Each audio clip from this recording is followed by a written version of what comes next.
without further ado, to introduce our speaker, Deanne. Welcome to the stage. Thank you. Grab your hard hats! Grab your hard hats! We're in a construction zone! I don't know if you've noticed, we have got 4 generations in the workplace. We've got our traditionalists, we've got our baby boomers, we got our Gen Xers, and we have our Gen Ys, or millennials as they prefer to be called. Holy smokes! How tough is this? They're all raised a little bit differently. They all have different values. They see the workplace a little differently. And as a manager, we're supposed to figure all this out. Holy smokes. No wonder we're in trouble. Next slide. I don't know if you've noticed, we are in the digital age. We have digital employees, and we have analog managers and analog employees. And there's a real problem in understanding the differences between the two. We have a generational clash. It's what's ended up happening. We end up having bumps in the road. And if we as managers don't understand how to deal with the bumps, then we can have all sorts of issues like decreased communication, decreased good customer service. We can have an increase in conflict, and we can have more friction in the workplace. As managers, we need to learn how to deal with the bumps in the road. I mean, I don't know about you, but we're all from the Chicago or Illinois area, right? We only have 2 seasons here, right? Winter and construction. Well, in our workplace, we have to deal with some of those bumps also. We have to deal with those pothole bumps. Because frankly, we have moved from a suits and ties, formal, great, just like magic. We have moved from a suits and ties, formal structure in our organizations to a flip-flops, tattoos culture and sandals culture. So we've moved from a very formalized structure to a very informalized structure. And there are differences in how we work and how we see work and how we should approach work based upon differences in how we see the world and how we see our organizational cultures. So why the focus?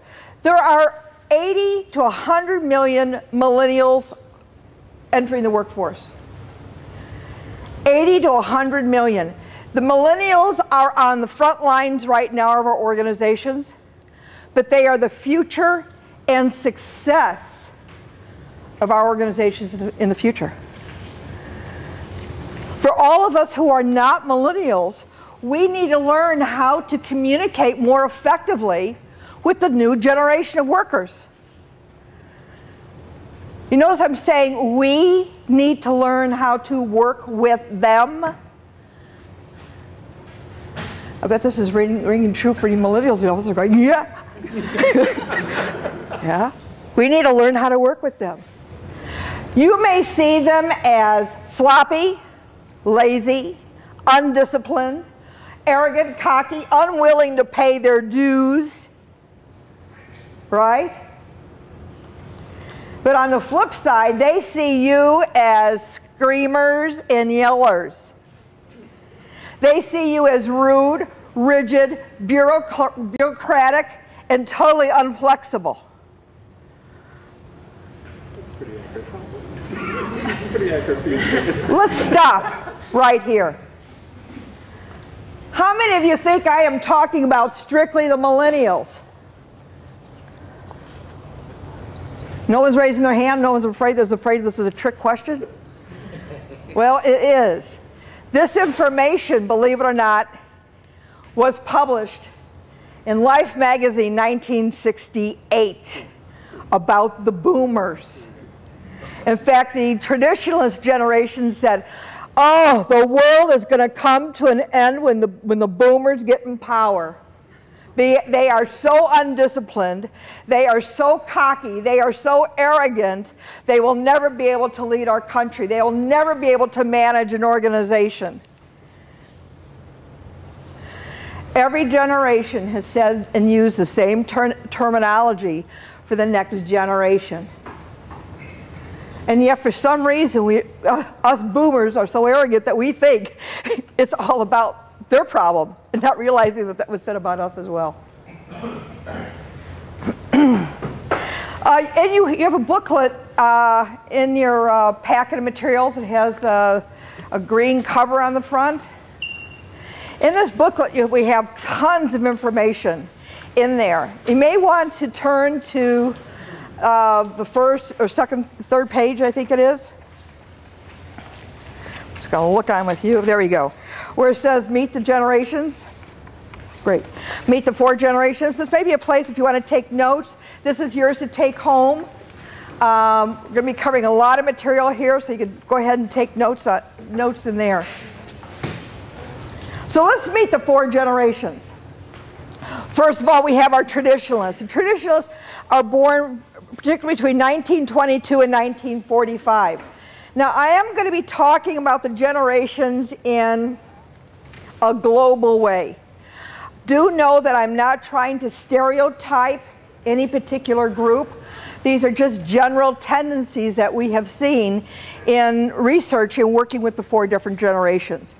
Also know that the dates that I have used in this paper, as well as in all the research that I do, I stick to the Bureau of Labor Statistics dates, which are the dates that are listed in your handout. Depending on who you read, they will change the beginning and end dates of when people were born and the different generations based upon what point they're trying to prove. It happens.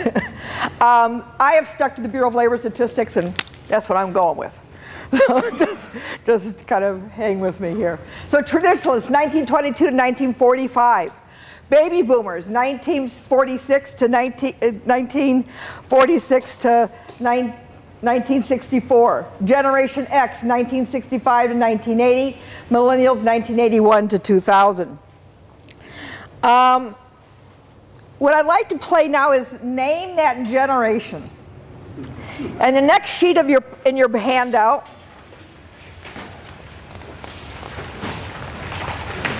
is called Name That Generation. It's a big matrix. I'd like you to work with your table and see if you can figure out which of these, on the far left-hand column, are the different areas that we'll be looking at. World events, inventions, kids programs, talking, fashion, musical theater, TV shows, musical idols, and movies. And across as try and figure out which ones are from the traditionalists, the boomers, the Xers, and the millennials. Let me just give you about 4 or 5 minutes to work at that with your table. So let's look at the 4 generations a little bit more. The traditionalists, 1923 to 1945, they had a can-do attitude. The Depression was big with the traditionalist group. Kids, unemployment rate, which was at 25% or higher in different parts of the country. Kids couldn't understand why their dads couldn't get a job. Things were so tough that one potato boiled in a pot of water with some dandelion greens. Who know what dandelion greens are? Other than for things other than pulling out of your lawn. You can, one, well, all right. You can actually cook with dandelion greens. They're great in salads, by the way. They'd throw in some dandelion greens with one potato in a pot of water and boil that, and that would be dinner for 6 people. That's how tough things were. So the kids couldn't understand why Dad couldn't get a job. World War II broke out, and women they needed help in the factories, and so the women became the force to keep the war effort going. So the women had this can-do attitude. Up until that time, women's place was in the home, and women said, "Yeah, we can do it. We can keep the war effort going," and so they did.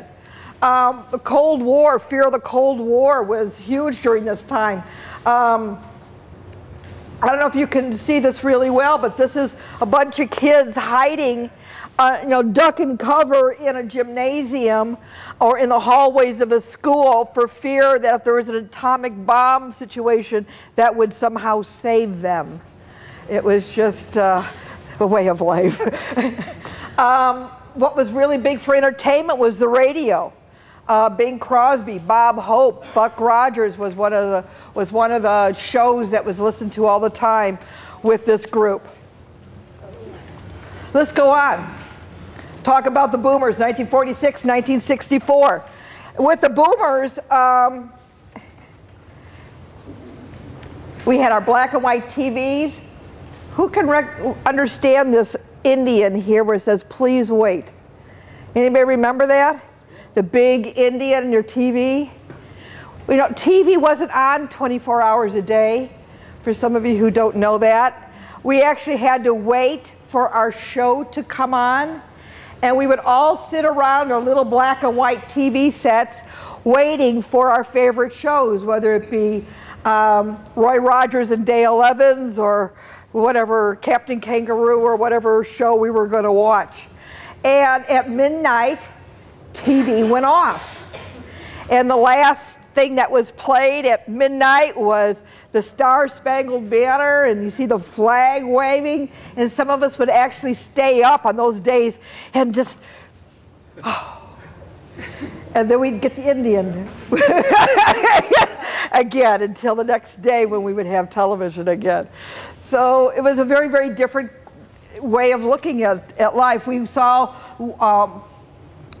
moon landing. This is a picture of Mary Tyler Moore. Mary Tyler Moore became kind of an icon for boomer women. Mary Tyler Moore had first she was on the Dick Van Dyke Show, and then she had this show as a single woman who was making it on her own. And so that became kind of an icon for boomer girls as they were growing up. That, if Mary Tyler Moore on TV as a single woman could do it and she can have a career, maybe I can too.